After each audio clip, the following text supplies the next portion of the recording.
Yeah, good morning, everyone. Thanks to all for having taken the time out and being here on a weekend. We really appreciate it. I'm Padmapriya, Relationship Manager at Client First Asia, Dubai. As part of our continuing series on the perfect recipe for getting rich, a tribute to the master, our CEO Bhuvan Gupta will be speaking today on the topic of real estate as an investment vehicle. The webinar will provide an overview of the different investment classes we allocate our funds to, with a specific focus on real estate, gold, and equity. We will also look at the investment habits that we need to develop for wealth creation in the long run. We'll be running a live Q&A at the end of the webinar, and please post your questions in the chat box during the session, as and when they occur to you. So, can we go to the next slide, please? Yeah. Client First Asia Group was established in 2015. We are a family business. Our core strategy is investing for the long term and thereby achieving double-digit returns. We denounce loans, leverage, or easy money. Under the leadership of Mr. Bhuvan Gupta, our company has grown to a 30-strong sales and research team. Next slide, please. We are a client-centric company. Every client is very precious to us and to us too. We believe in empowering our clients with the wisdom that we have gathered over a decade, right? And our mission is to create high net worth investors and to save the retail investors. Yeah. And next slide. So our company functions as per the principles derived from Amazon's 14 leadership principles. For us, investing is like watching a grass grow or like watching a paint dry on the wall, right? And Bhuvan's investment philosophy is influenced by the legendary investors, Mr. Warren Buffett, Mr. Peter Lynch, and Mr. Tom Gaynor of Merkle Insurance, and also the Indian billionaire, Mr. Ramdev Agarwal. Incidentally, Mr. Ramdev Agarwal and Mr. Bhuvan Gupta belong to the same city, Raipur in India. Bhuvan's philosophy is to protect the hard-earned money of his clients, grow their wealth, and thus make them financially independent. Over to you, Bhuvan. Thank you, Priya. Good morning to all of you. Let me just mute the participants. Am I visible and audible? If you don't able to find me visible or audible, please let me know. Thank you for joining in today morning.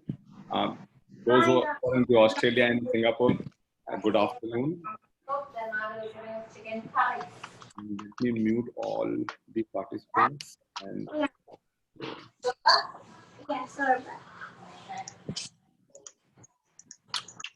yeah, so ready to go. So as Priya mentioned to all of you that I belong to a city where billionaire Ramdev Agarwal belongs to. If you do not know about Ramdev Agarwal, Mr. Ramdev Agarwal, who is my investing guru, is partner of Motilal Oswal. He's pretty famous for the very low risk investment strategy. He has made from zero to roughly 1,500 crores only by investing in the stock market. And his simple philosophy is, I invest when I have the money, I exit when I need the money. A lot of time we are wasting so much of time in timing the market. He is against the timing principle of the market. Those of you know Raipur or know Ramdev Agarwal, and you will also know that Harshad Mehta also belongs to Raipur only.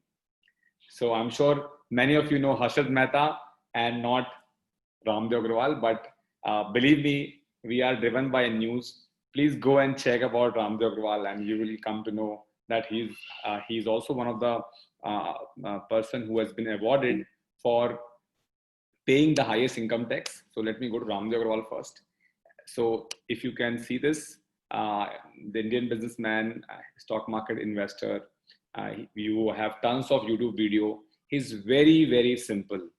And he has been awarded by Rashtriya Samman Patra by the Central Board of Direct Taxes for a highest integrity in tax payment from 1995 to 1999. I also firmly believe in this principle that one should never play with the black money or with cash. It should be all legitimate. Now, going back to my Param Guru, let me go back to Benjamin Graham. Benjamin Graham, I don't know how many of you know him. He has written two amazing book, Security Analysis and The Intelligent Investor. I think these are the books which has to be taught in MBA colleges or to the private bankers. But I doubt, I generally don't use this word, but I doubt that we have been ever told in our banking journey to read these books and make our philosophy. In this book, it is clearly written that if the market comes to if market comes to tanking, even the bonds are not secured. It's not my statement, but it's his statement. One can go through and read, and if you need a specific page, you can discuss with me post the session. So Benjamin Graham was a professor of equity. He was known as a father of security analysis and value investing. His ideas and methodology of investments are widely followed by a lot of people. Be it a value or be it a turnaround or a growth. Warren Buffett was very early. He was very fortunate to meet him. It's like a rich dad, poor dad relationship. So he's a rich dad for him. And at the age of 11, he started investing. And this is something very encouraging point. I am blindly to Warren Buffett because he is a man I should not doubt and think about, but I believe in adopting. I don't adopt. Basically, so Warren Buffett would have committed some mistakes. I will also commit some mistakes because unless and until so I blindly follow the principle, but not the investing style. So investing style is always of somebody's own because we all are different. So coming to the point that Warren Buffett has established a lot of principles. The great thing about Warren Buffett is he has never written any book, but there are so many books written on him. So this is very interesting, and those books are available for free. If you have, you should have time if you want to be a good investor, whether it is real estate or whether it is gold. Even he's also changing at this age. So where he has been not wanting to have gold on his portfolio, I'm sure many of you would have seen that he has gold on his portfolio now. So things are changing, and that's why we are again meeting you today here. So Charlie Munger is the man who is least spoken in the media, but he has also contributed to the wealth of Berkshire Hathaway. The company, when they acquired, was a textile company, and then it got converted to insurance company. The most important thing about Charlie Munger is he said a lot of people don't think what can go wrong. If you have a list of what can go wrong for an investment or any decision to make, you will be successful. So there's a billionaire hack where Charlie Munger has seriously believed that once you take a decision, you need to also be sure what can go wrong. So I'll give you a simple example. So let's say I buy a stock or I buy a property proposition or gold, and if it becomes 5 times, I become rich. But if it does not become 5 times, what happens? Many of us, while taking the decision, do not think about the downside. Do not think about how things can go wrong. For example, in March, many of us have the investing portfolio with these banks, and we had a severe loss. Or maybe we had a real estate and we were mortgaged and we lost our job. And that's how, or maybe we had an off-plan property and we are not in a mood to pay, but we have to pay at the same price we have committed, and the property has crashed, let's say 20 to 40%. I don't know how many of you know, but one of the biggest contractor of real estate in Dubai, whose name is Arab Tech Holding, has filed for liquidation. It's a very, very big thing. He's the company, it's a company which has designed Burj Khalifa, which has developed Burj Khalifa. So you have to understand that the financial investing principles are very much, whether it is real estate, whether it is business, or whether it is investing, is applicable throughout in the journey of a human being. Now, our attitude towards wealth driving factors. Some of you are amazing. I've been meeting you. I'm seeing that you have joined in the session, and I think you have learned. I'm learning from you as well. So you don't belong to this, but earlier maybe we had this kind of outlook. So ignorance. What do you mean by ignorance? Ignorance means money education is missing. If you ask somebody what is money, maybe they do not have a right answer. So we do not discuss money at our dining table or at our home.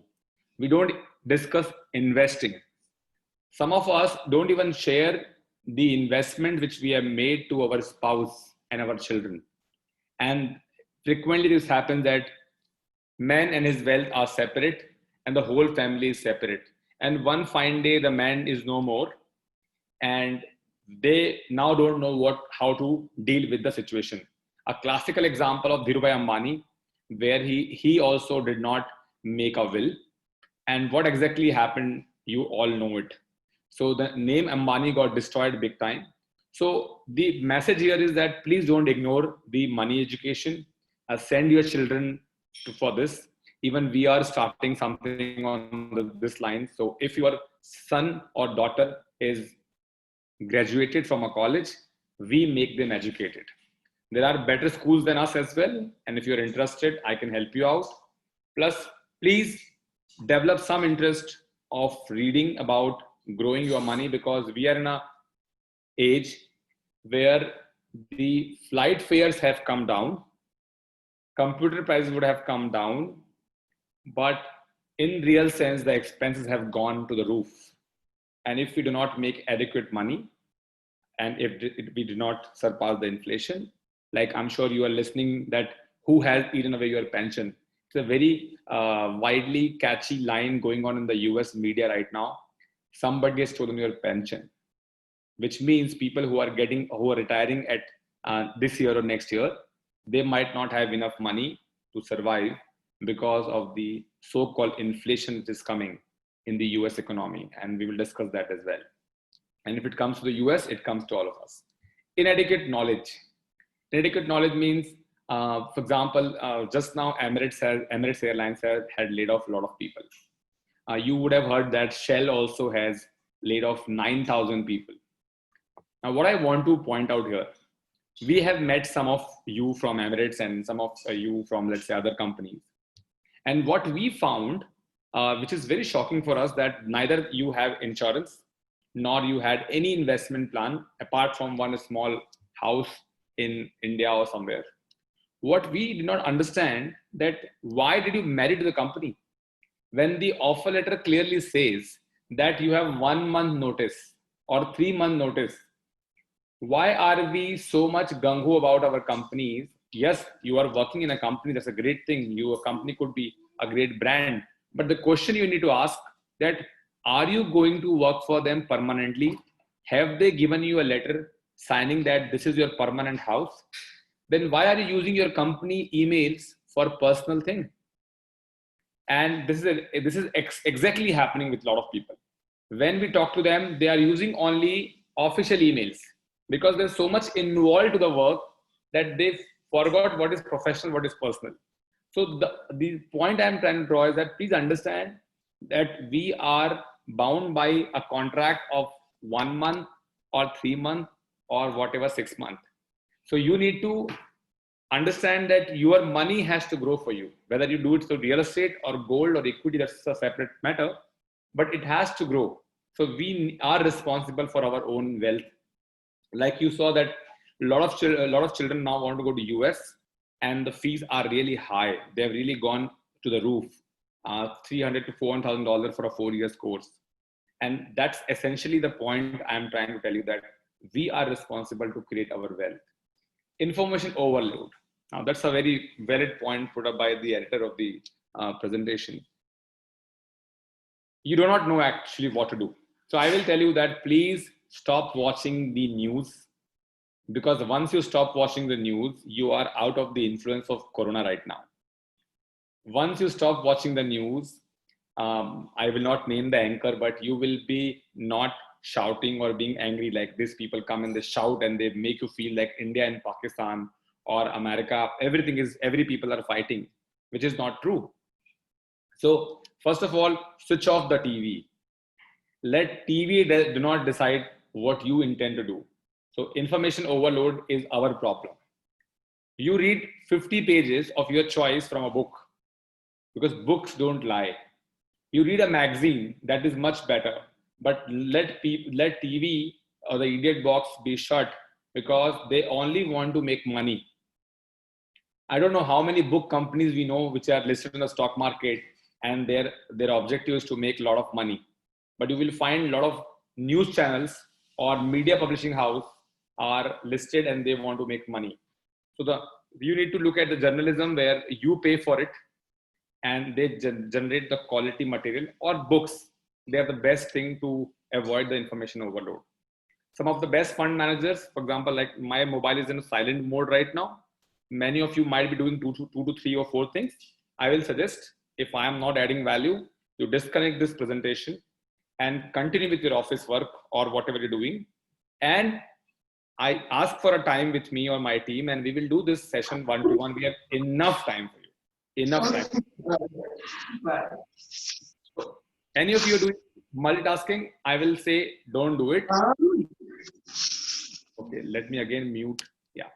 So I hope you have full concentration here. This session is on a request by one of our dear friend, and I will ask all of you to maximize the learning. Maybe I will learn from you if you'll ask the right question. If I have done a mistake here, you should point that out. But if you are doing 2 or 3 tasks, if that is more important, please switch it off and do that.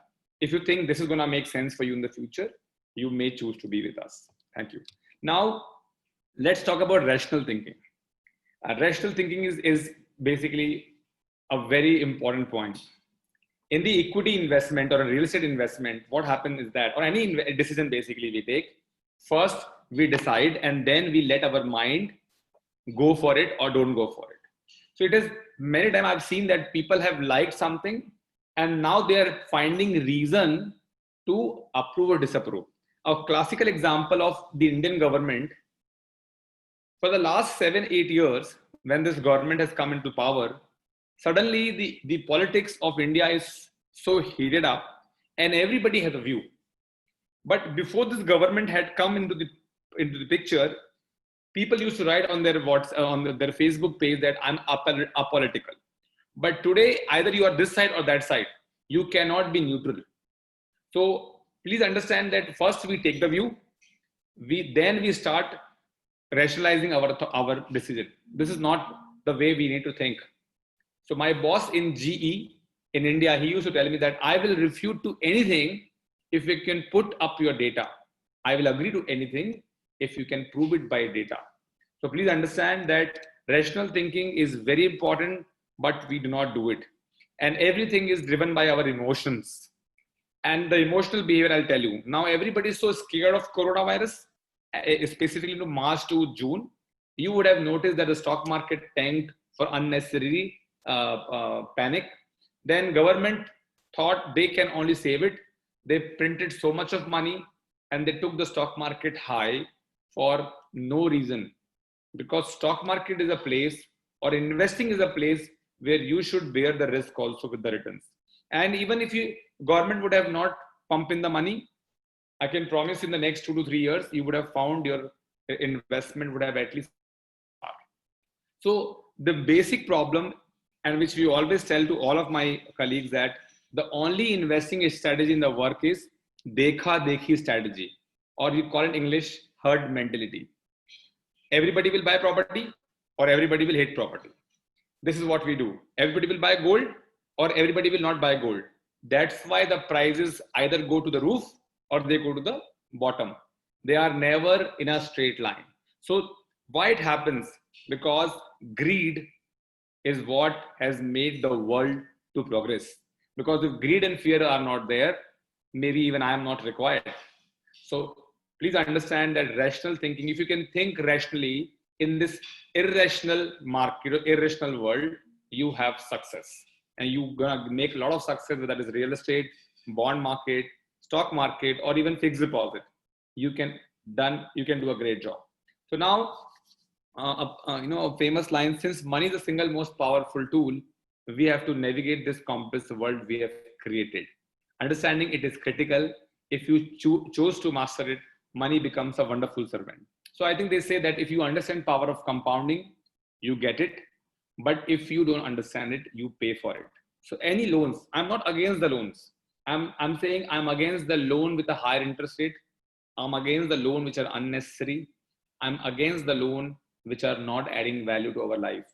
So if you know how to use debt properly, you might use it. I'm not against any asset class. I'm not against anything. If you can master the art of investing or using it, it's great. For example, car is a depreciating asset or a liability. But if you know how to make more money through using cars, go for it. There's nobody is stopping you. So that's the whole point I am trying to draw. Now let's move to the next slide. We've given enough time here. Middle class dilemma. The debate between savings and investments. Now, what is savings? What is investment?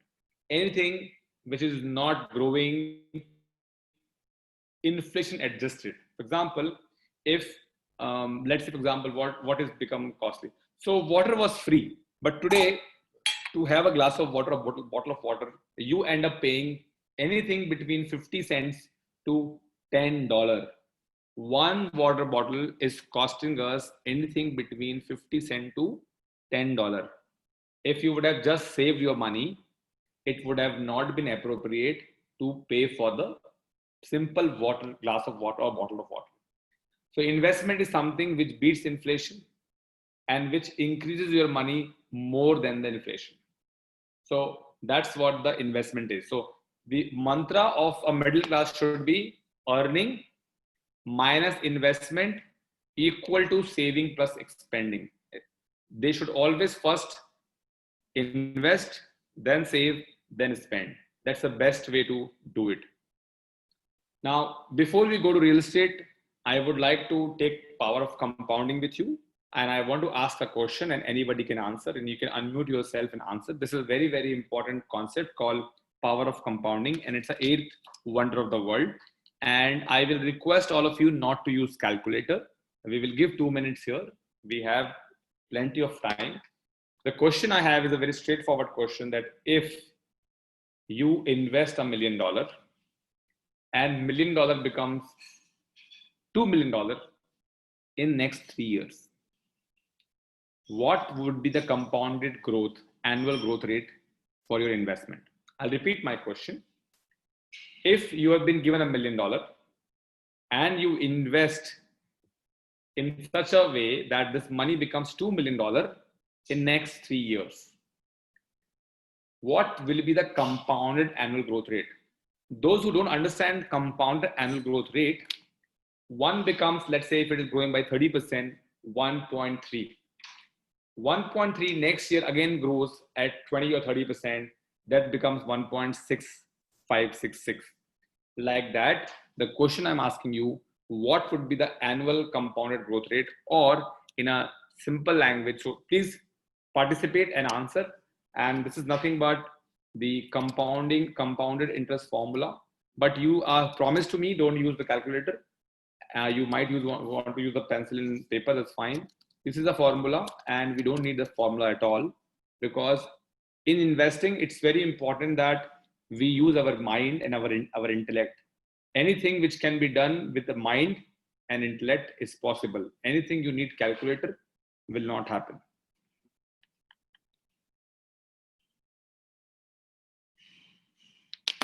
I'm waiting to hear from you.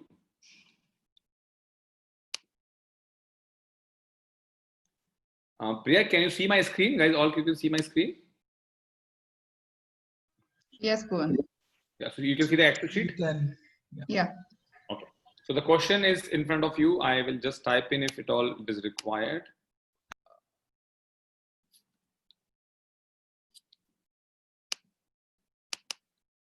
Anybody has got the answer? Can please. So if you invest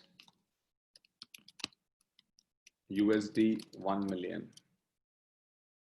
which has grown to USD 2 million in 3 years, what should be my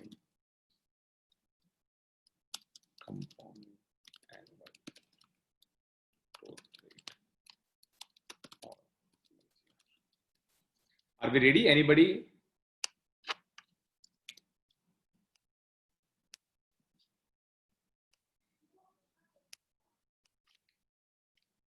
Hello.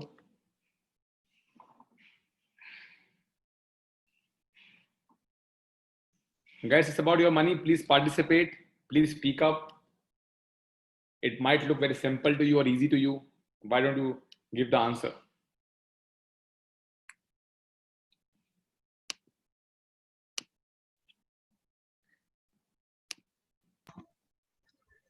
Gulshan has said 24%. So Gulshan has given an answer 20%, 24%, which is the correct answer. Now I will say, Gulshan, now you please maintain maintain, because you know the answer. So let me see other people who are there and what is going to be their answer to the next question. So Gulshan, thanks for the answer. 24% is the correct answer. And if this is the growth rate, if the second question is, if this is the growth rate, if my money grows to $2 million using 24% CAGR in 3 years, what happens to it in 10th year? And let me point out some names. So Hati Mohammed, Mohammed Dia, Darshan Bhai,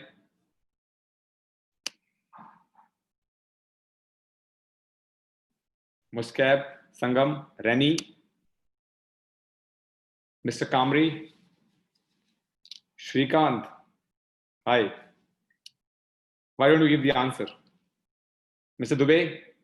Yes, Bhuvan bhai. I'm poor at mathematics. I need a calculator. You don't need the calculator. You have met Priya so many times. If you need the calculator, I think we don't deserve to handle your money, because the first point which we want to make sure that we feed in your mind is this: you don't need a calculator. Till other people are counting, I will just give you the method.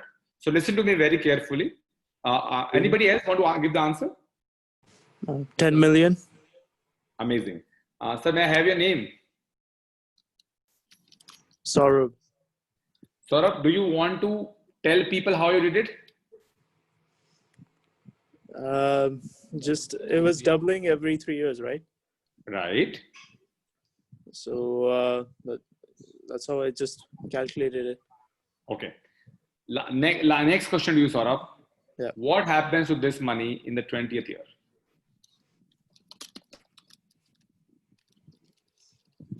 Three, 4, 80, 100 million. Amazing. Thank you, guys. A big clap. Maybe you can just show the clap on the chat. Thank you. But Saurabh, I think I needed an explanation, and that's how Shrikant should be also able to do it. So Shrikant, just for you and all the people who think the calculator is required, let me tell you, there is something called rule of 72. It's a very, very simple calculation. If you can see the screen, I'm sure you can. And the calculation goes this way. The rule of 72 says, if your money is growing by 1% every year, it gets double in 72 years. This is the golden rule. This one is the golden rule you should remember. Now, if your money is growing by 2%, how many years, guys? 72 divided by 2, which is 36. If it is growing by 3%, can you all say 72 divided by 3 is how much? Can you please tell me? 7. I'm very poor. 72 divided by 3. All of you. 24. Thank you. 72 divided by 4. Please participate. This is for our money. 18. 72 divided by 5.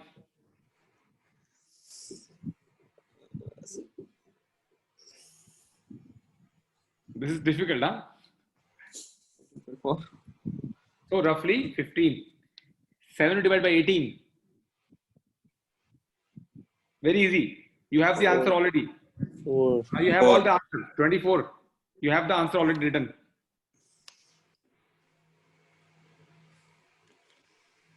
3. Thank you. And now Shrikant will give answer. Shrikant, 7 divided by, if my money is growing by 12% every year, what happens to it?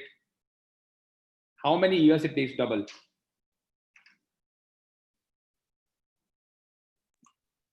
Two years? Shrikant, 72. The rule is you have to divide. Yeah. Shrikant, 12% every year, it is growing. It cannot become double in 2 years. 12% every year. Let me repeat. If it is growing by 2%, 72 divided by 2, 36. 36, yes. If it is growing by 3%, 72 divided by 3 is 24. 24 years, yes. If it is growing by 4%, 72 divided by 4 is 18. So Shrikant, if it is growing by 12%, thank you, Shrikant. And if it is growing by 7%, what happens roughly, Shrikant? Roughly. 10. Thank you.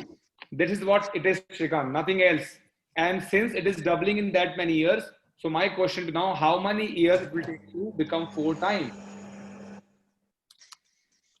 So if it is growing by 1%, how many years it will take to become 4 times? And divided by 4. No, 72 into 2. That's it. Right? It takes 72 years to become 2. It will take another 72 years to become 4 times. So your voice is not coming properly now. Is it? Yeah. Hello, am I audible? Now it's fine. Yeah. 72 years it has taken to double at the rate of 1%. It will take another 72 years to become 4 times. Shrikant, is it clear? Yes, Bhavan bhai. Now, Shrikant, if it is taken 36 years to get double at the rate of 2%, how many years more to become 4 times? 72. Thank you. Total 72. Now that way, if you will just do the calculation, you will be able to calculate. So this is a wrong thing happening here because I have hard coded it. So this is what I have just got. So guys, you may laugh at it. It is the simplest thing on earth, but the problem with us, we have no long-term thinking because we are so much in the race to get a promotion or salary hike or just thinking of the holiday. We all want to, I know, we all want to, the moment flights are open, we want to just travel. We are not thinking on the long run. Our dreams and goals and plans are not in sync. I'm not pinpointing to anybody. Even I have realized this to myself. So investing is a long-term phenomena, whether it is real estate, whether it is anything. I'm sure you have 5 years or 10 years fixed deposit. If you can deposit money for 5 years in a fixed deposit, if you can buy a property for 10 years and not even think of selling it and just paying for it, why the hell it comes to stock market or gold? We want to encash our money specifically into stock market in 5 months or 1 day or 10 months. So please understand that investing, you already know long term. You're already, I'm sure your gold is like my gold is in the locker and my mother will not even touch my gold. I can't even touch it. Forget about selling it. Even the Indian government is very, very, they're very wary of it. They will not even touch the gold of the common people. So we have to move on because we have less time. So this is what is happening with us. So gold in India would have grown by 10%.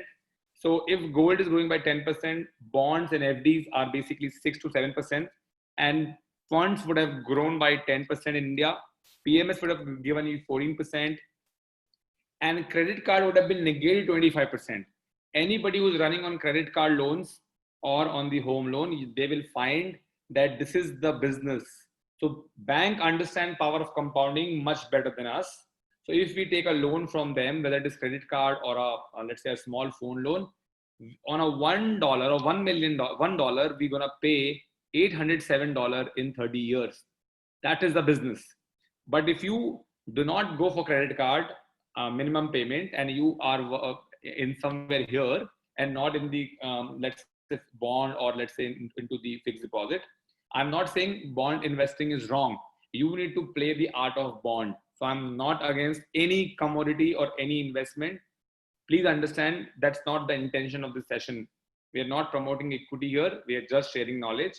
bonds are great. I have a friend in, I don't know whether he's today here or not, but I have a friend who is in Qatar and he's a bond expert, and you should be in touch with those kind of people. I also understand bond and I love it, but now I've left it long back. So what we are saying is that, and PMS is nothing but business. This can also be say a great businesses. So great businesses, and this 14% is actually less. It could be 20% actually. So if you look at it, you are looking at these kind of returns. So 20 or 30 years down the line, you're looking at these kind of returns as compared to your fixed deposit and your gold returns.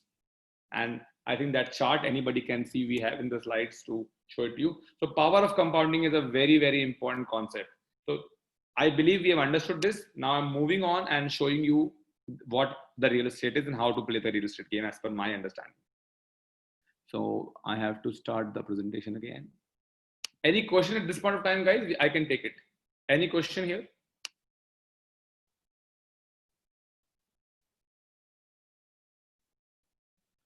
So view present, yeah.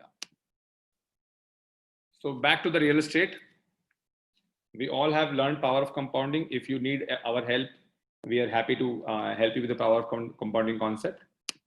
You can see Ramdev Agrawal talking to Nikunj of Bloomberg, Quint, and Nikunj is saying, yeah, I understand. He's saying, no, you calculate. And he make him to calculate on the show, and Nikunj was not able to calculate. So it looks very easy, but when you think about long term, you need to believe in it. You have to live the power of compounding concept. Now coming to real estate, many of us have joined for real estate.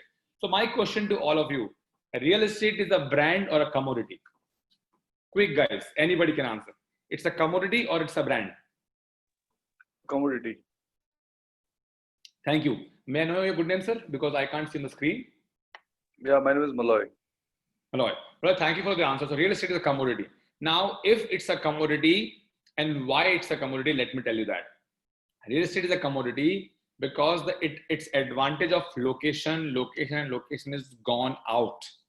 Yesterday, I was in this park and my family wanted to eat, and I do not want to go to Mall of Emirates and sit down in a restaurant and eat. I want to eat in the open because the weather is very nice, weather very good. So I ordered food from the best restaurant in Mall of Emirates through Zomato, and we could eat at our comfort in the park under the moon. So because of this app like Zomato app or food app or whatever it is, the commercial real estate has lost its value. Schools are happening online. We all are sitting from our home. I'm sure some of you are having coffee right now, and we are doing this session. And the cost, same session, if I have to do it, I have to go to a hotel, I have to pay to the hotel. We all have to go physically over there, and a lot of expenses would have happened. But today, look at this location advantage of real estate is gone for a toss. Coming to the residential real estate. Many of the children of my children's classmates who are right now in India, or let's say they are at Russell Khema or wherever their parents are, and they are studying the school from there on Zoom or Microsoft Teams. So location advantage of the school has gone out. There is a Emirates Sukuk, if you know, there's a bond which is now $50. The schools are not paying them rent. They basically take money and they give it to the residential and the commercial. But schools in Jebel Ali are not paying because children are not going to school. So location advantage is gone out because, and in America also it is particularly true. So there's a lot of jam in cities like Mumbai and New York, or let's say maybe Hong Kong. But because of the advent of technology, you don't need to meet physically. So the location advantage of real estate has gone out. And because of that, real estate has become a commodity. So whether you are right now in, so I will take the India's name, whether you're in Bandra, whether you are in Navi Mumbai, you can do the same, essentially the same thing, because many of us are in service industry. We are, and even the food industry is becoming a service industry. So location advantage of real estate is gone away, 95%, and because of that, it has become a commodity. Now, if it has become a commodity, the only way to make money when it is not regulated. What I meant is, if you remember, there is a saying about Dubai that people used to smuggle gold to India from Dubai through the port of Bombay and Kerala, etc. That time, gold was not regulated. You would have heard recently somebody has been jailed who belonged to Indian embassy, and she used to smuggle gold from in the flight to India. A lot of names who have become big in Dubai, they were also gold smuggler. So a commodity is a great play. Even if you remember a movie called Gang of Wasipur, and if you know a name called Dhanbad. Do you know Dhanbad, guys? I'm sure you know Dhanbad in Bihar. Dhan is basically wealth. The black gold, coal used to be the black gold, because you can steal the mine, you can throw the people out, you can steal the train. If you remember this, Shatrughan Sinha, or there's a movie called Kala Patthar. So you will realize that the coal used to be the gold of India, and it was highly unregulated. Same goes true if you would have watched a movie called Blood Diamond, where the diamond used to be stolen away from Africa and used to be sold in the developed world. Then there is something called Kimberley process, which came in and it regulated the diamond business. Now diamond prices are big time down, guys, because diamond is now regulated. The reason why people have left gold and went to diamond jewelry, because diamond was unregulated. So you can sell the diamond at whatever price you want. But then diamond standards came, and now diamonds are sold by certificate. They're highly standardized. So commodity, the good game to play is when it is not regulated. So you can make a lot of money. Now what happened in India, we'll just see it. And regulation, once the regulation comes in, you have to play differently. So let's understand this. Is it clear? I believe, right? So commodity, you should play when it is not regulated, and real estate is a commodity because location advantage is gone. When commodity is regulated, you can't make money in commodity by buying today and selling tomorrow. So what you should do, the fourth thing is, you need to look at real estate as an financial asset. So all these things I will just cover in a minute. So what happened in India in the real estate market?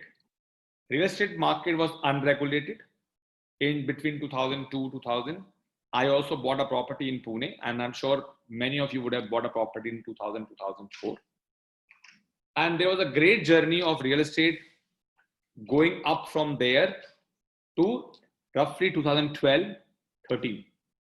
And then what happened, that in 2016 and 17 you saw demonetization, and we saw Real Estate Regulatory Act of India, which was a combination of Dubai and Singapore.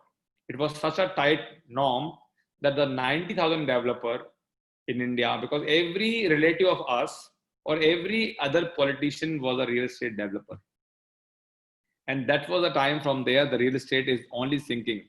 I have friends, I have investors who have invested in real estate for the last 10 years and they have not made money. Even if the property has doubled, in dollar terms, they have lost the value to half. So basically now, last 10 years, if people have just bought the flat, they have not made the money. Also understand, guys, it is called flat. So flat means it is flat. Now that's just a joke around, but you need to understand that in real estate, to make money in the flat, you have to play the game differently. So this is what is happening in India. Same happened in Dubai.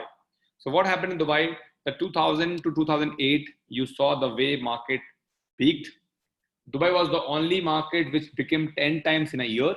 The second best performing market was India, and the subprime crisis came in and Dubai market tanked. When I was in Dubai in 2008, 10 people can buy one property. I also did the mistake because my friend was a real estate broker, not knowing anything about it. And my father was saying, buy a property, because our parents are basically the one who have learned from their parents that property is a great asset.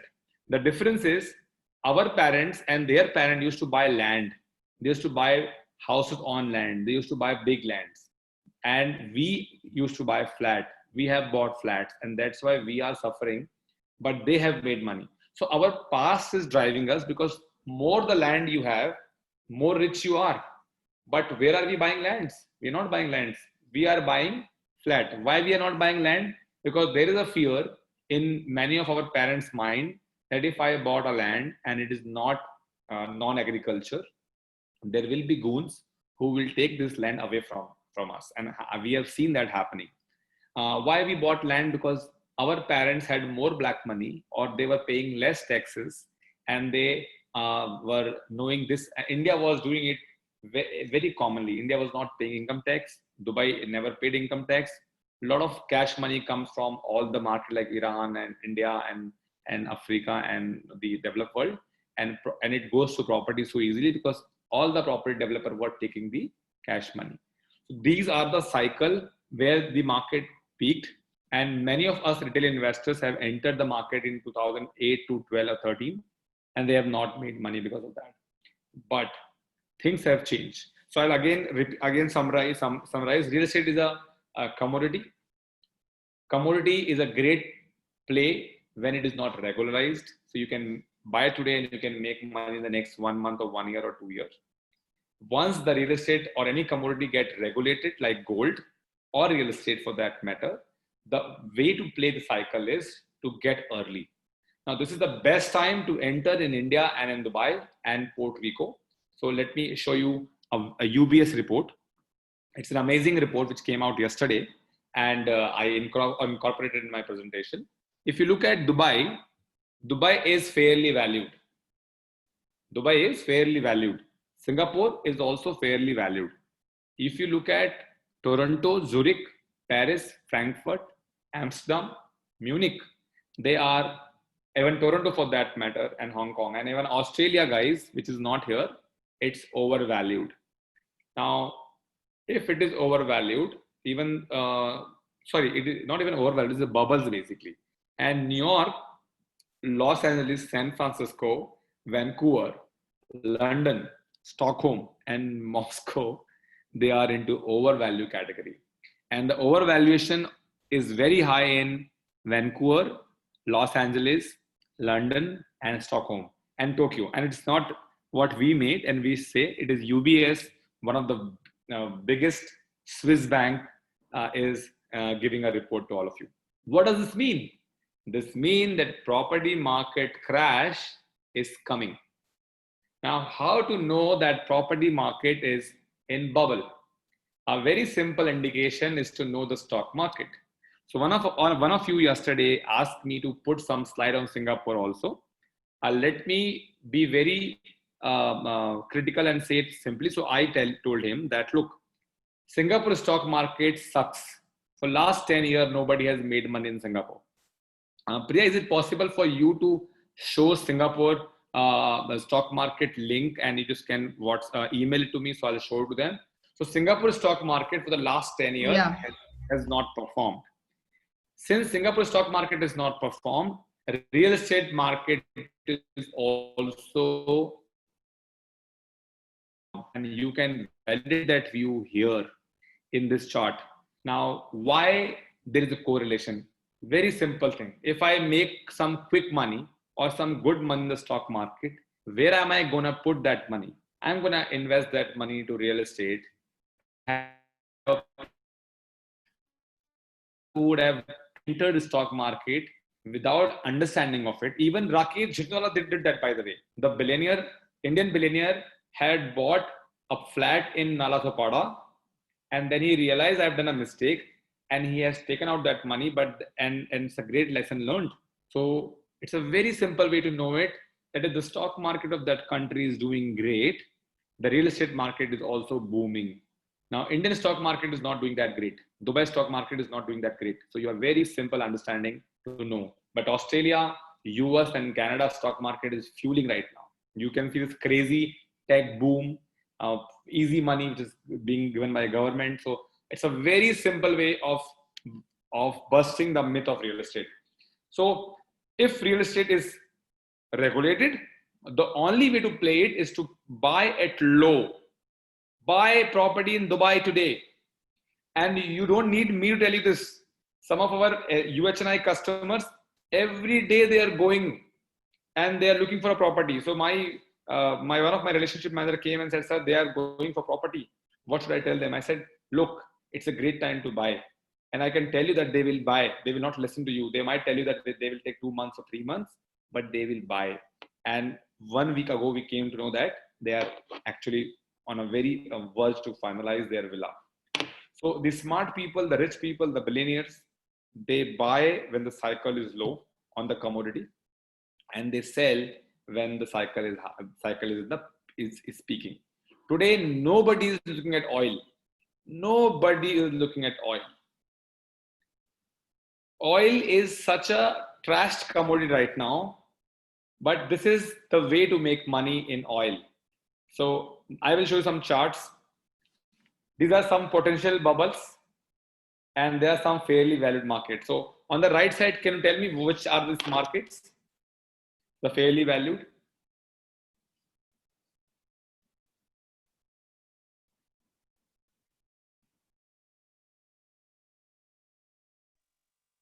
So the Australia and the America, Canada are the bubble. And if you look at Puerto Rico and look at Dubai, Singapore, they are the market to get in. It is not a recommendation.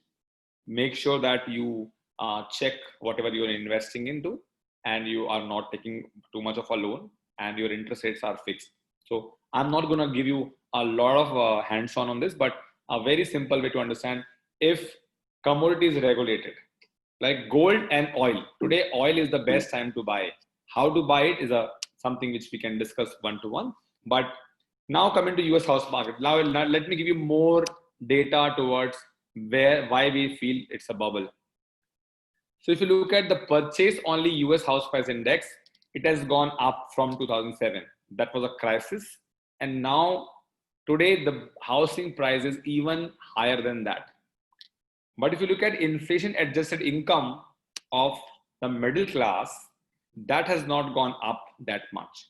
It would have gone 20% up.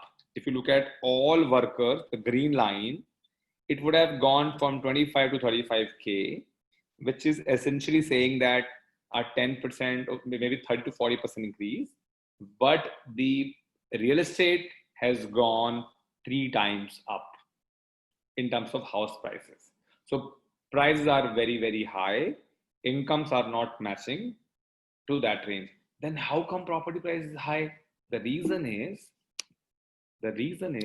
a down payment which is required by the government or given by the investor has a downward trend for the last, it is on a chart 2016. I'll assume that by 2020 it has come to 4 or 5%. And the last crisis came in when the down payment for property was actually at roughly 5.5%. And then this was a period.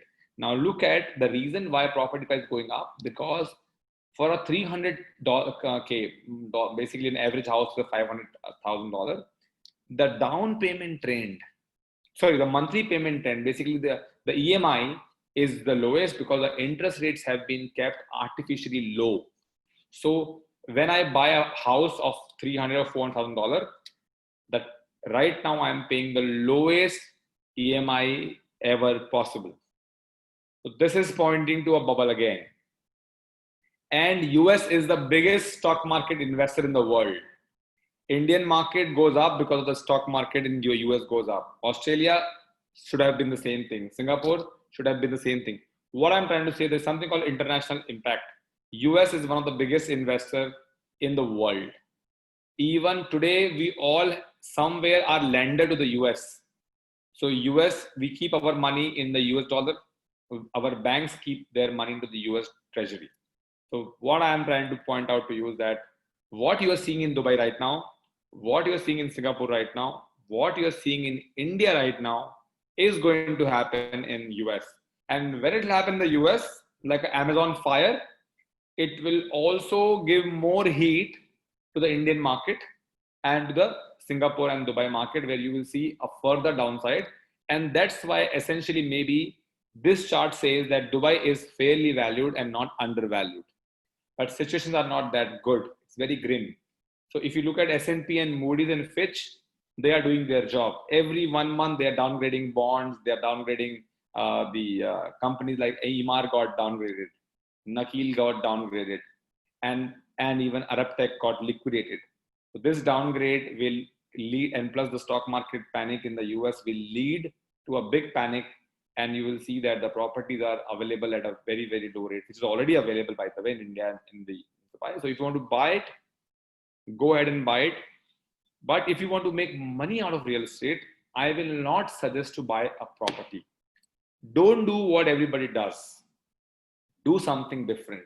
So we have been selling a real estate product 3 months or 6 months back, which might come back in 6 months. So if you are interested in that, it's called real estate financial asset. There's a guy called Sharad Mittal, a good friend of mine, an amazing guy. He's on in the down there on the field. They have been awarded 3 times for giving double-digit dollar return real estate fund. So if you want to buy for your own sake, go ahead and buy. But if you want to make money out of it, think about it. You are going to Australia, you're going to Singapore, you are in Egypt or Oman, you are buying a property in India. You don't know whether you will go back and be able to sell it or not. Today, I have not seen my properties for the last 2 years. One of my neighbors who has a property in Bombay, he is unable to go and sell it. So the wealth which he has made in the property there, which requires maintenance, he is not able to sell it. But if you had gold or you had a fixed deposit stock market investment, you could have sold it in a fraction of a second. So this is what all about the property market. I repeat myself, it's a commodity. Thank you to Saurabh for giving that input. It's a commodity. Commodity should be, it's a great investment when it is not regulated. The moment it is regulated, you need to enter in the cycle in the early stage and exit in the advanced stage. So that's how you make it. Or you go for the financial real estate or financial assets, which is a detailed topic, which we should not be covering today. You can always, you're welcome to come back to us. And that's how you can make your investment liquid, well diversified, and you can still make more money. These are some markets which are overvalued. When we share the presentation, you'll have the appropriate link to go and read about it. Don't be emotional with your investments, be rational. Very difficult to do it, but please, if it is your money you want to save, do it. The trend in the US housing market in terms of down payment and in terms of the payment trend and the monthly payments and the properties medium income range is all visible. Every day you are hearing the news that those many people are laid off, and this layoff will eventually put an impact on the market because people will require more money to survive than putting money into stock market or gold. Now, these are some good correlations. Let me just take one out of it and move forward. So dollar to gold correlation.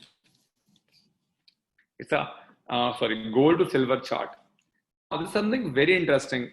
So what our assumptions to you and what our observation to you is that gold is a leading commodity, which means gold leads the pack of all commodities.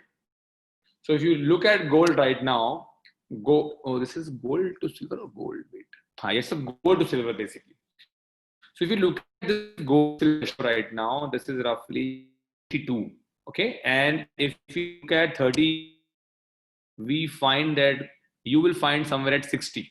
Can you see this? So 60 should be the average. If you look at a gold 30-year chart, 30 years is a great time, but let's look at all years. Even if I look at all years, somewhere the chart says it should be 40. But right now, what is it? It is basically 80, which means gold is 2 times costlier as compared to silver.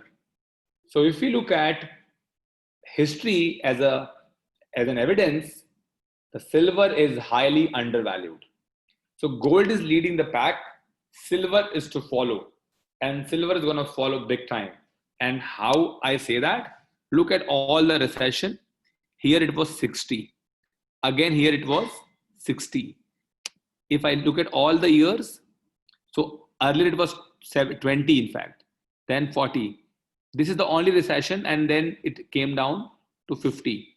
So what you will see is that roughly you will find that it has to come back to a 40 level. Right now it is at 80. So you have higher chance to make money in silver if you want to buy low. Having said that, you will still make money on gold, and that also I will discuss with you. So this is how the dollar to the gold to silver ratios are. Now dollar to gold correlation.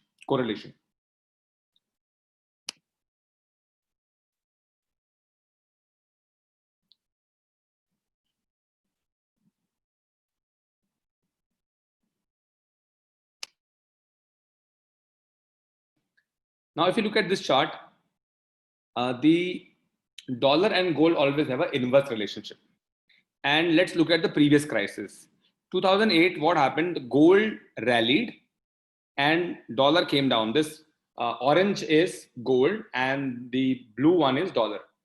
And then gold came down and nobody made money who bought it this point. It took 10 years for gold to come back to their original value. So gold has come to a level and now dollar is going to lose its value again back to this kind of level. The reason is very simple, that the dollar is having zero interest rate. So there's something called intrinsic value. Intrinsic value means if I own it, what do I get? Today, if you own dollar, you get nothing. It is not backed up by gold. It is backed up by only a hollow promise. That also if they have, they will give it to you on time. And the interest rate, if you keep money in dollar, is zero. And Fed has said that we would like to keep the interest rate even further zero. So eventually what will happen, that the countries will leave dollar and they'll find some alternative. When, how, I am not aware, but this is going to happen. This is going to happen. If this happens, like every crisis, now let's look at all years. Let the chart get loaded.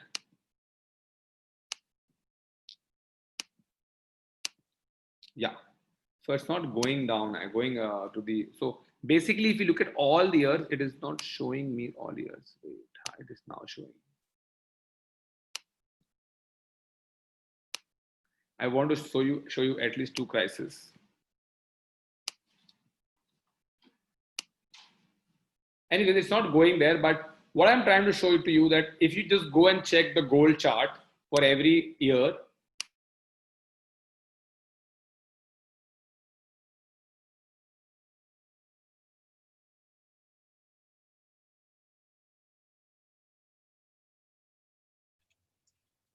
Sir, your voice again. Sorry. There's a plenty of upside available on gold today. There will be a time when gold will also crash with the market, and then you will see gold going up because dollar has no intrinsic value left whatsoever. So that's the second chart I explained to you. Federal fund rate. This is also very important for all the people who love properties and they buy on interest. So I heard Australia is a great place to buy property and they have not seen a recession in the last 20 years. I have a very, very humble suggestion to all of you. One very valid point I want to speak to you. I require all your attention. I'm speaking something very, very important and rational. So assume I have 100 properties in a good location in Dubai or in Singapore or in Australia or in India. And if my rental returns are whatever, can you tell me what should be my rental return? If I have got 100 properties in a good location in, let's say, India, or let's say in Dubai, or let's say in America, what should be my rental yield, or what should be my total yield from the property? Full average I'm asking.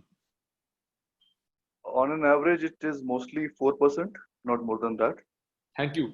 So if it is 4%, how come in Australia or America it is 8 and 10%? Which means the market is at least 2 times overvalued. Because when I spoke to my friends in America, they are saying it is so costly to basically rent. That's why we all take mortgage and we stay in our own property. Please understand, if you have 100 properties, the only risk you have between the fixed deposit and you is that your properties are illiquid. So if you will go and sell the property, you might get 20-30% discount. So the rental yield should be 2 to 3% higher than the fixed deposit. If Australia fixed deposit rate is 5%, then if you are getting 8%, it's amazing.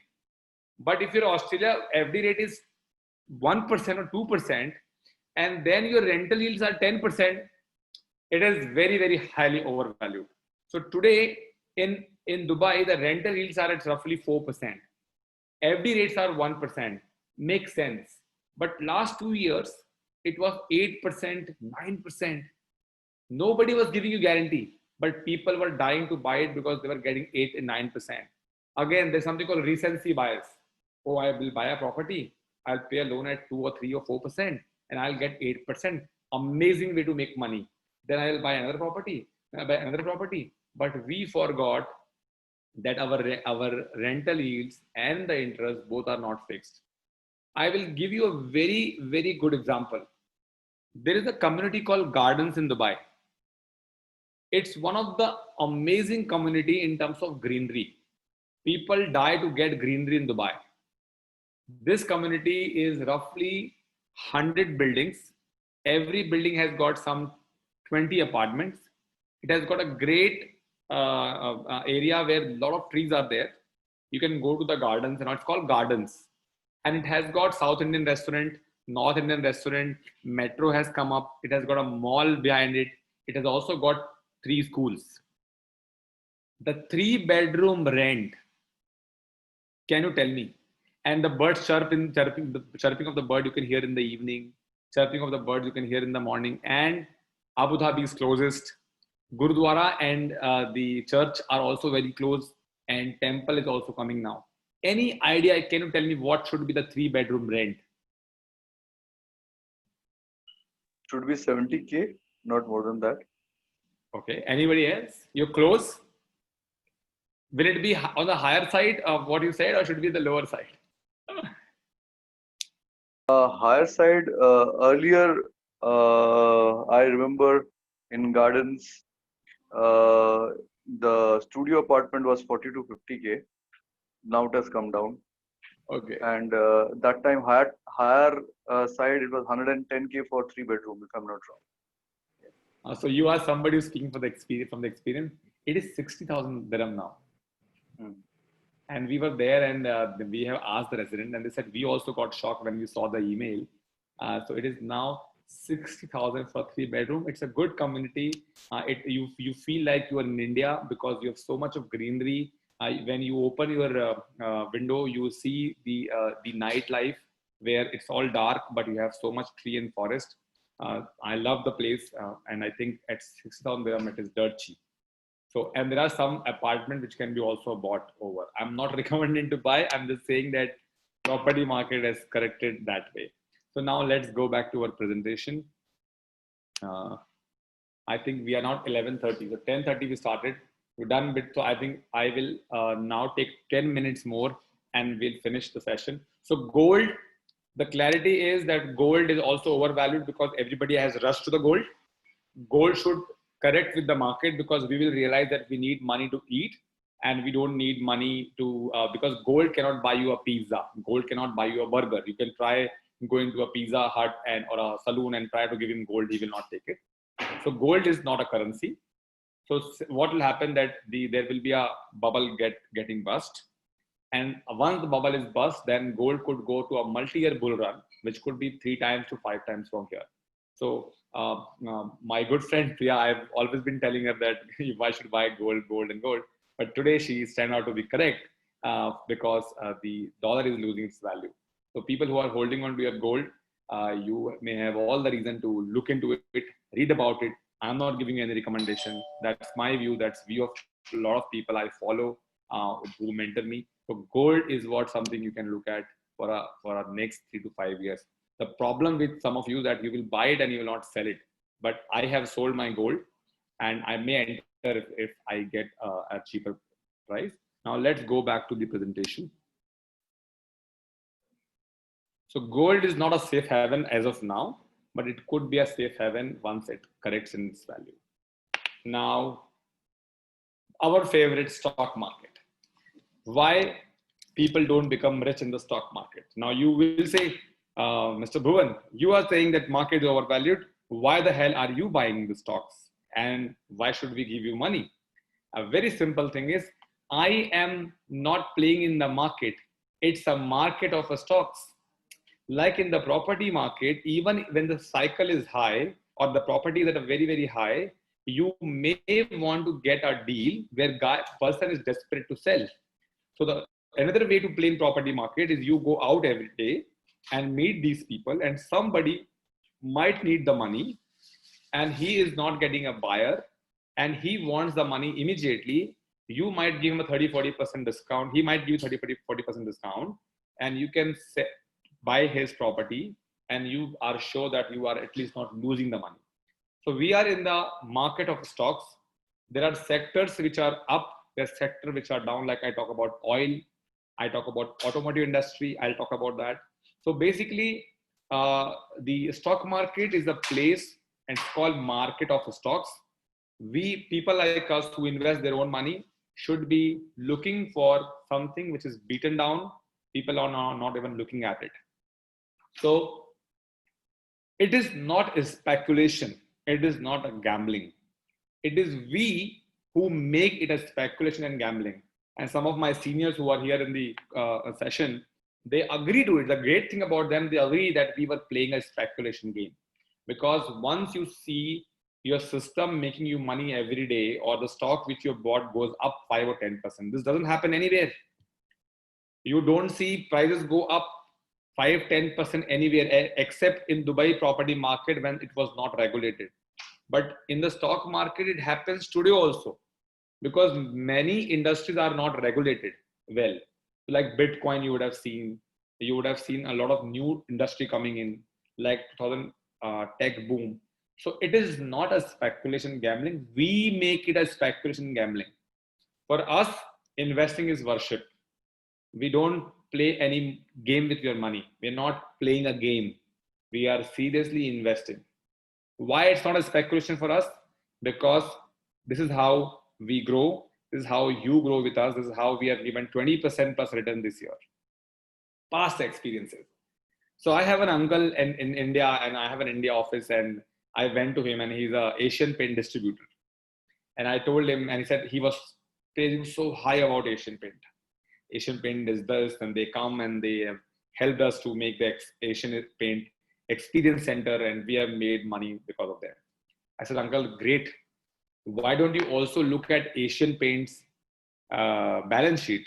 Why don't you look at Asian Paint, how much money they have made in the stock market? So why don't you invest some money into Asian Paint?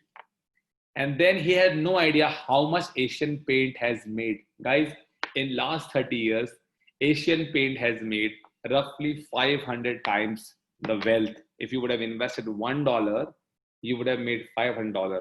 If you would have invested $1 million, it would have made you, let's say inflation adjusted, $250 million. So he told me that I was the personal assistant to the ex-chief minister of Madhya Pradesh. And he told me to go and invest with so-called Harshad Mehta. And Harshad Mehta lost him money. I went to him 10 times. Stock market is a bullshit place. Stock market is that and this. So guys, don't you think that in the job you have been fired ever? Don't you think that your rating have gone down? Has that not happened that there was a moment when your wife or you told him that I am divorcing you, and you're still carrying the relationship, and you are still surviving and you're still doing great? Does not it happen that we sometimes, I'm not saying that you do it, but we slap our children because of their bad behavior, or by mistake we slap them. But the quality of those children is that they forget immediately. And that's what we have to talk about in the past experience. One more thing. If you're a businessman, don't you think you have lost money in the business? I have lost it. Have you not lost it? Nobody learns without losing. They say tuition fee is must. Like Warren Buffett has lost big money in the aviation sector this year, and various people have lost. Even I lost in Tata Motors. Even I lost notional loss in Charlotte Web Holding. Even then, our experiences are good because we have done a right thing. So please don't invest one or two in the 2 or 3 company. You should also not invest on your own. If you want to invest on your own, at least give 3 exams, at least read 10 books.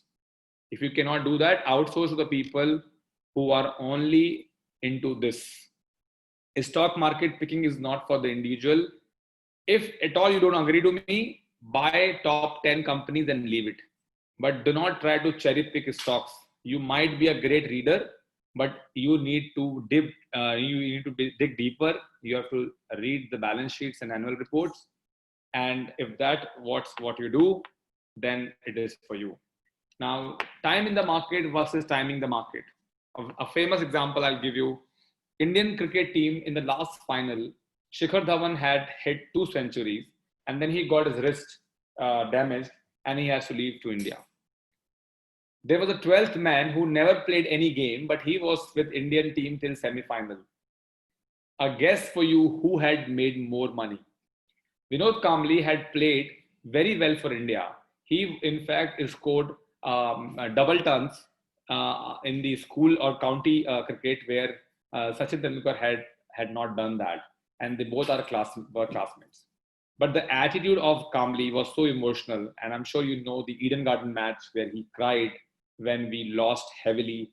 I forgot against it was Australia or Sri Lanka, and they were throwing bottles in the ground, and he was crying, and that was the last match he played. Where Sachin, I'm not a great admirer of Sachin, if you ask me, because Sachin always played for himself. But Sachin always played. The great thing is he always played, and he scored more runs, and he came early to the game, and he lasted for so many years in the game. And that's what timing versus time in the market. So guys, they say in insurance, they say in investment, people don't fail, they leave early. So this is the game. So you have to be in the market for years, for decades, to appreciate the beauty of market. Guarantee, risk return. I'm not against it. I'm just saying that, guys, what is guaranteed here? Our jobs are guaranteed? No. Do you think, is there any guarantee in this world? The guarantee are there in the fixed deposit, but then it does not grow. So guaranteed return are not there. Let's not look for guarantee. Look to understand risk. Now, anybody can tell me definition of risk. We'll again take a pause here for 5 minutes, understand what is risk, and then move forward.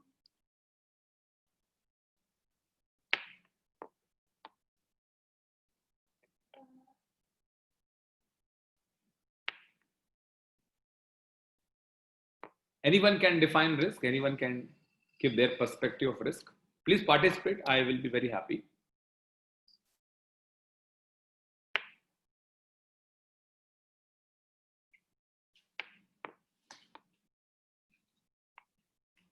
Okay, I'll move forward. So risk comes from not knowing what you're doing. And that's why I make sure that we understand risk when we invest. So stock market is very volatile, but volatility and risk are different. Volatility means ups and downs. It's part of life. If you stay for 10 years, the risk is very, very low. And let me explain that to you in a minute. The simple rules of stock picking are here. The economic moat. Basically, you buy a company which does not sell commodity. If you have to buy a company which is selling commodity, you still look for the low cost drivers. You look for a long journey in the domain. Look at a founder driven company. Look at the style of the founders. Look at missionaries versus mercenaries, whether he is going to be there forever. And there are some strong financial thing and all. I don't want to discuss it here. It will be too much for you to grasp. But simple rule of a stock picking is look at why will you go to them if you want to do something. For example, if you belong to Chennai, there's a restaurant called Adiyar Anand Bhavan. You ask anyone that where can I have a good South Indian food, they all say Adiyar Anand Bhavan, or they say Anand Bhavan. Today, if I have to order any book or read any book, you all will say in one voice, Amazon.com. These are some examples of economic moat. If you will say, let me buy a car in India, which I can service at a lower cost at any place, everyone will say Maruti. Everyone will say Maruti. These are some economic moat. If you will talk about paint, maximum in my mind is coming Asian Paint and Berger Paint. Third company, it will not come in my mind. If you want to use any sticky material for your plywood or for your house, the only name which comes in your mind is, can you say about it? If you have to stick plywood or something, Fevicol. Fevicol. There is no other name, or maybe there is a name called Remicol and Fevicol. Third name is missing. That is brand creation, friends. That is what the brand is in our mind. If we talk about ethics, the only brand which comes in our mind in India, ethics, Tata. If we talk about the lowest cost in terms of data and phone, where I can just pay 150 rupees or 200 rupees every month and I can use my data and my unlimited calling, which name? Jio. See, so you already know these companies. Now go back and check what have happened in these companies if you would have hold on. That's economic moat. That's founder driven. Founder driven means like in Tata, you don't have founder driven people, but you will see that some of them like Chandrasekhar and all, they drive it as a founder. Like Ratan Tata would have done that as well. I will not comment on it. It's a very difficult topic to address. But HDFC Bank, which I did not ask you a question, HDFC Bank is the bank which you will find that Deepak Parekh and Aditya Puri have driven as a missionary. They've driven as a founder. So those are the thing. And work culture. In the equity market, the reason why Walmart has not made money as compared to Amazon, can you please tell me what could be the reason? It is all written over here. Just give me that one difference between the Walmart and Amazon, where Amazon made you more money than Walmart. Leave the financials.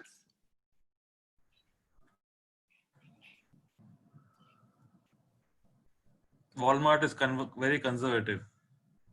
Okay. The word from here, sir. Founder driven. So Walmart is also founder driven. 45% is with the family.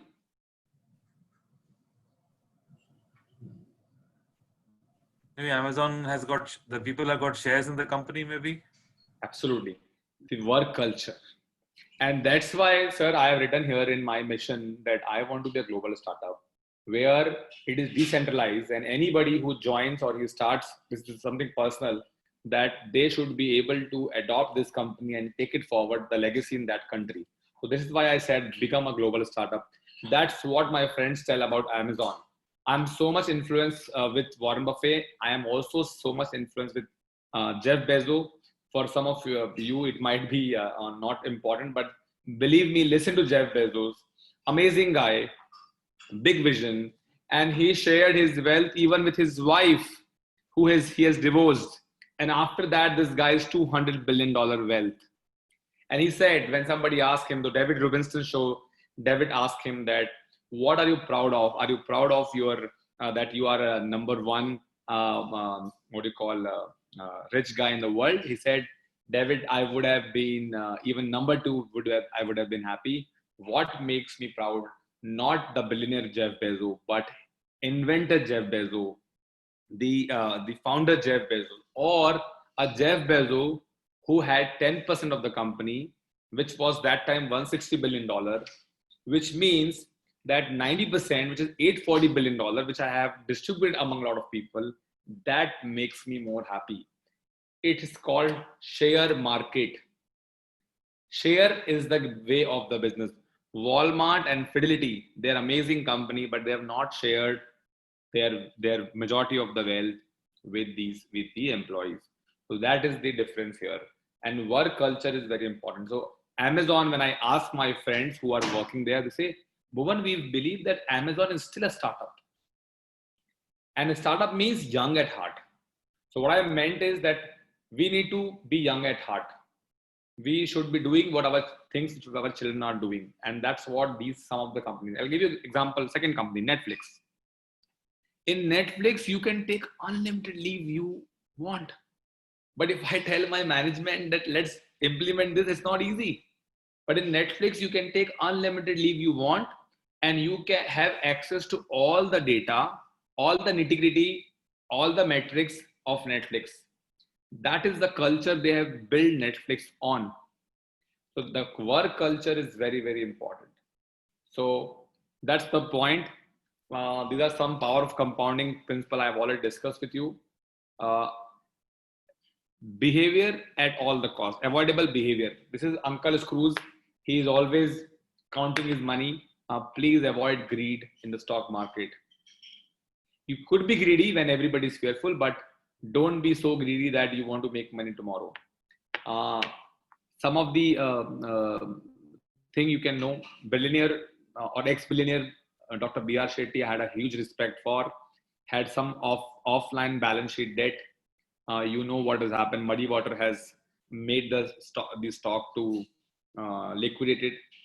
You saw that SBI has to buy Yes Bank because Rana Kapoor was a fine investment banker who was only building his money. Punjab National Bank, you know, the government banks are, people are again not doing justice with our wealth. FGB and in fact not FGB, NBAD, there are so many banks in Dubai which got merged. It's a clear advantage that the bankers are somewhere getting greedy. They are not, because my banker friends are there in the bank, and none of the middle executives also get the shares. Only very high stature people are getting the shares. So you will see all this changing in the next 10 years. Even in Dubai, you will find that local will be out of the business. You will find stock market to become mature and grow from here. This will happen in the whole Middle East. There are a lot of startups have come now in Dubai, and they're doing a great job. Technology, nobody can stop. Kingfisher, again, it's a, I have chosen the air hostess personally for you. I'm sure you would have all seen that, and I was also very happy the way he was talking, but I don't know where he missed it. I have not studied much. So if you buy things you don't need, soon you will have to sell things you need. A very good sentence from Warren Buffett. Guys, be cautious. Think before buying anything which is an expenditure, whether you can survive without this also or not. So there are some old presentations on the leverage side, and I will just recommend you to go through it when at leisure. This is a very important slide which I want to tell to all of people who are buying bonds. I have no clue who, do you want to cover this? Anybody who is into bond investing right now? Please tell us and I will cover this, else I will just skip it. Or maybe I can just do this way. If the interest rates are high and the inflation is low, that could be a time to buy bonds. Because bonds and interest rate goes, they are basically inversely correlated. So if you want to buy bonds and you are not an expert of it, like my friend in National Bank of Kuwait, he's a bond trader. What you should do is you should hold on for some time till the interest rate goes up and the inflation is still low. Then you might go back to bonds. Now, I don't know when the inflation will creep up and the interest rate will be high, but bond is not the right time right now to buy. But what it also tells us that stocks are very good to buy in these three domains. So majority of time it is great to own stocks or businesses.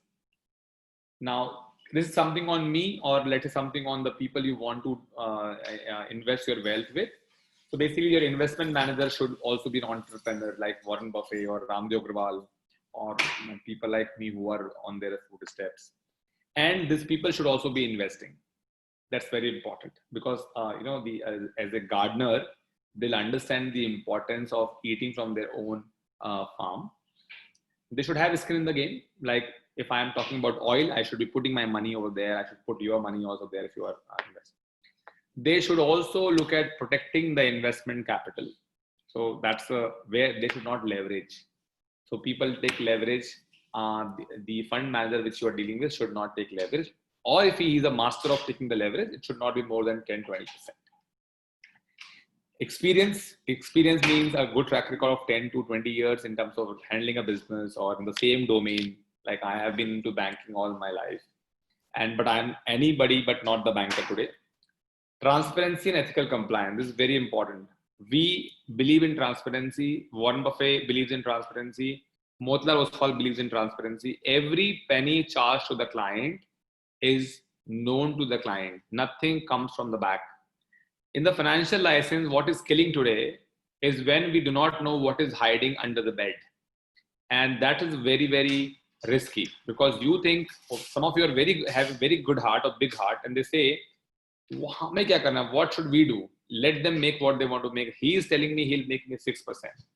Sir, he is telling you to make 6% for you, but he is making 3% for himself, which is guaranteed, and your 6% is not guaranteed, which means that he will take more risk to make you 6%.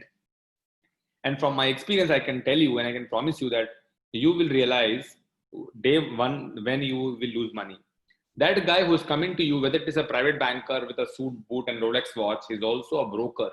He is just a forwarding agent. So I tell my guys that you need to make your own thoughts. You need to read a lot, and you need to be sure of investing. And eventually, all my people have to be investing in the stock market. Then only there is really a behavior change. So transparency and ethical compliance are must. I think we have reached the last slide.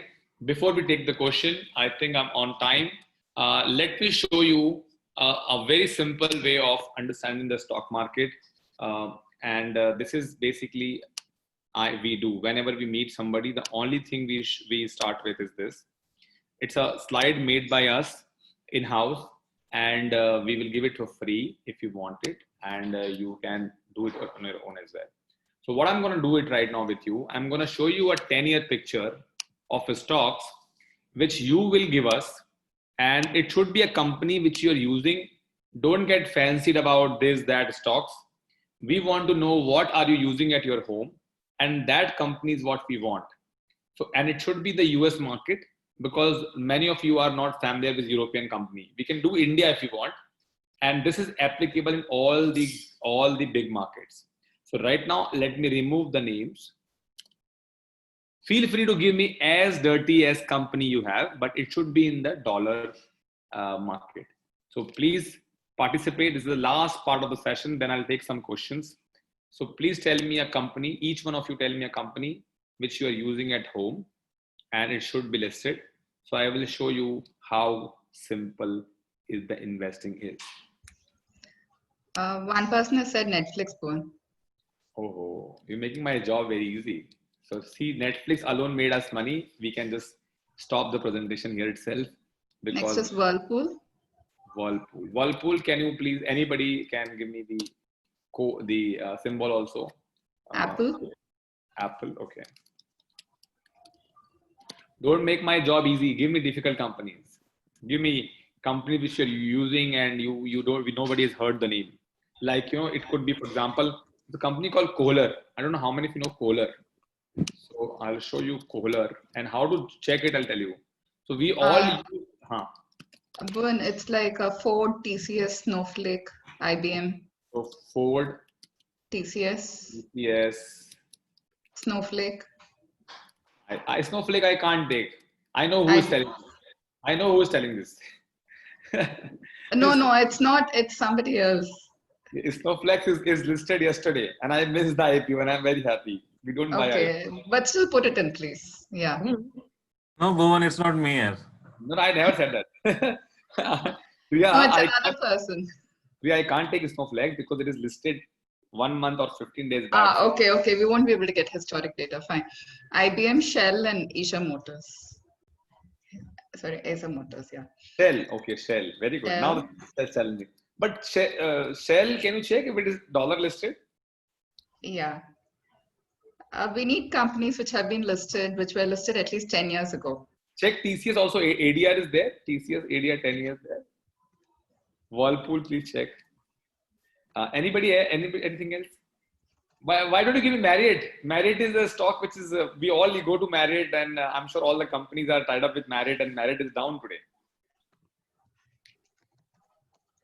Anybody want to pick Marriott? Booking.com. Booking.com. Yeah, that's a good name. Coca-Cola, HDFC. I can have Booking.com. Okay, HDFC, great name. Coca-Cola. HDFC is it is HDFC Bank. Coca-Cola, I might need the Coca-Cola. McDonald's. Okay, Shell, I need the, if it is McDonald's. And L&T also. I'll remove Whirlpool. Yeah. Okay, for that we can do India. So MCD. Now I need Priya. You need to help me, or you can help me with Shell if it is listed in the US, or give me Chevron or some Exxon Mobil or something. L&T, Bhuvan. L&T is not listed in the US, I believe. Let's check. We can do the India one after this. No problem. Yeah, it's not listed in the US. L&T. We need companies listed in the US. Priya, we are done with the company. Just give me the quotes. That's it. We're done with the company. Canada. Okay. Okay, Chevron, Bhuvan. You can replace, CVX is the code. Chevron. CVX. Yeah. Booking.com and Coca-Cola. Coca-Cola. BKNG.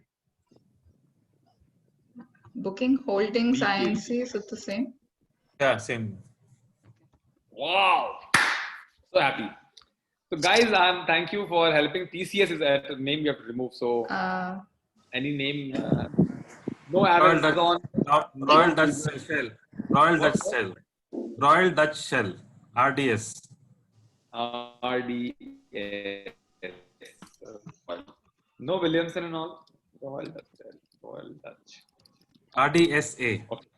RDSA, not RDS. No, RDSA. Okay. No, it's so guys. RDS.A, isn't it? Or it's working out fine. Yeah. Okay. No problem. And whatever you are giving me, it is losing money. So I'm not interested. I'm in bit happy. So let's go 10 years back. Today is what date? 3rd of October. Let's go to the 1st of October. Or let's say go to the 30th of September. So because we have to cover. Guys, please participate. It's a very important session. This is the practical. Theories is done now. The practical. And let's look at the. Yesterday was 1st October, and the markets were open. So we have the Ray prices. Wow. So guys, have a look. We invested $1 million. Layman investing. We did not use any fund manager. Okay. Excuse me. Your screen, we're able to see only up to current date. We are not able to see the investment in the times and everything. How come the whole screen shared? No, the Excel, maybe you can reduce the size. Because it's only the CAGR, only till that column it's being shown. Now? Yeah, it's better. Yeah. Yes. Yeah. So basically, we invested $1 million. We invested 110 companies. And we evaluate the same thing after 10 years. And we have not made money in Ford, thanks to the Tesla. Let me make it red. We did not make money in Royal Dutch Shell, thanks to the oil price going down. IBM also did not make us money, thanks to Google and all these new companies. We also did not make a lot of money in Chevron, again, thanks to the oil price going down. By the way, we will never take 2 oil companies, but anyways, it is fine. Now, if I look back and calculate that I made money, but maximum money I made in Netflix, and I made money in Apple, and look at our return on $1 million has become roughly $4.3 million. So even if you are a layman, just by not interrupting the compounding and let the power work, you have, or I have, or anybody who hypothetically invested 10 years back had made 17.66% return, which essentially means 1 million has become 4.3. The problem with us, why we don't make this money, because we want to make 4 million out of 1 million in the first year itself. So we don't want to see the paint, drying on the wall slowly. We want to make wealth, everything in the first year or 2 years. It's a human behavior. And that's why we buy companies which are very, very bad in the balance sheet or in the financial. You can look at Ford, Royal Dutch, IBM, Chevron. Except Chevron, maybe the other companies you could imagine what you would have done. Here we come as a play. So I wanted to show it to you. Even if you would have invested 5 years back, you're still making 15%. If you would have invested 3 years back, you would have been still making 13%, which is by far your, whether it is gold or it's a property you would have invested, you would have been making money. So a good portfolio of 7 to 10 or 11 companies of a great branded names will still outperform the fixed deposit or any other investment you would have made. So that's what I wanted to communicate to you. And this is how this particular chart is. We can do the same in India if you want, or maybe I'll share the sheet and you can do it at home. Any question, guys?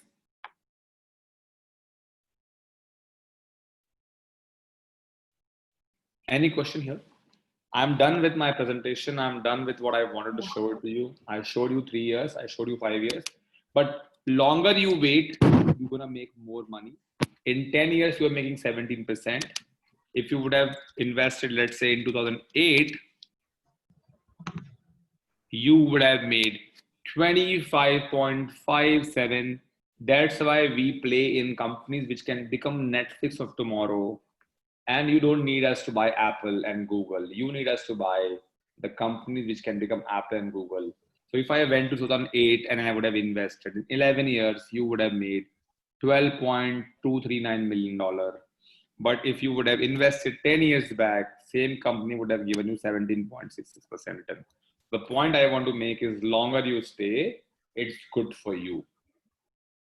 Thank you. I'm done with the presentation. If there are questions, I'm willing to take it. It's a pure education session. I think we have mentioned that here, and anyone interested in our services and contact us back, or we will touch base with you. Any question, please go ahead, so others will get benefited.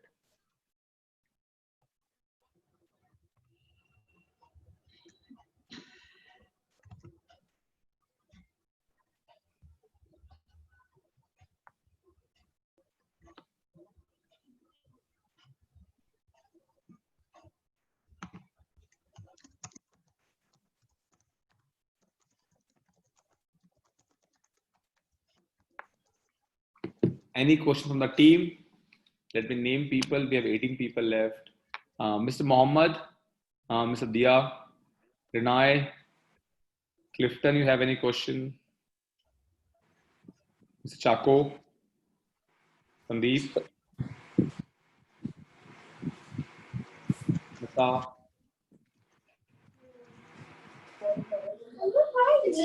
Hi, just wanted to ask one thing. Like, if you are in a different country like Singapore or something, and you want to enter into the markets that you had mentioned, how do we do it? And what is the taxation? How does the taxation work? Is it on the country where you are investing? If I'm not mistaken, that would be the case, right? So can I have your good name? Yeah, my name is Sachin Shankar. I'm in Singapore. Okay, Sachin, first of all, I'm not a tax expert. Okay. So I would like to refrain myself from giving tax advice. But taxation is always, majority of it is based on where do you stay. Okay. But let's say you are a non-alien resident of US. For example, Dubai all the non-resident of Dubai, Indian passport holder or any passport holder are Dubai or UAE is a non-alien country to US. So the only tax which is applicable right now is a dividend tax. So if you make dividend, you pay 30% tax. Rest, all of the capital gain and how many times you buy and sell and whatever money you make is all tax free. But if you are an American citizen, or if you have a America relationship between the country like India has, maybe Singapore also has. So there could be a tax which your tax advisor will be able to advise you. I can arrange for a tax paid session because it's a paid session, and I can get you a legal advice, but I am not a tax expert. Thank you. Most welcome.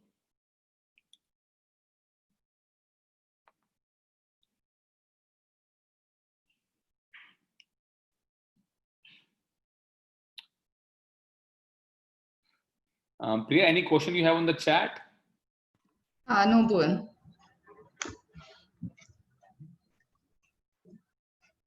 I think we can wind down because it's time also.